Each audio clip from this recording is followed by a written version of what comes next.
u slavu Boga Oca, Sina i Duha Svetoga.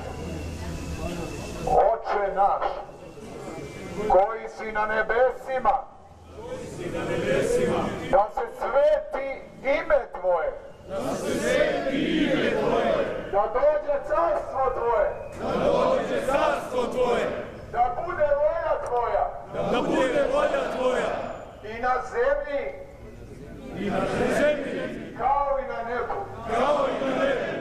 Hleb naš nasušni,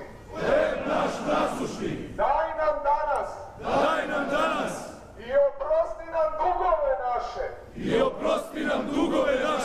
kao što i mi opraštamo dužnicima svojim. I ne uvedi nas u iskušenje, no izbavi nas od zloga. Slava Otcu i Sinu i Svetome Duhu, sada i uvek i u vekove vekova. Amin.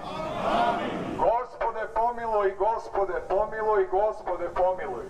Molitvama presvete i prečiste preblagoslovene, slavne naše Vladičice i uvek devojke Marije Bogorodice, silom časnog i životvornog krsta Gospodnjeg, svetoga arhistratiga Mihajla, vrhovnog vojskovođe svih nebeskih sila i svih anđela, Gospode Isuse Hriste, Sine Božji, pomiluj nas i zaštiti nas. Amin.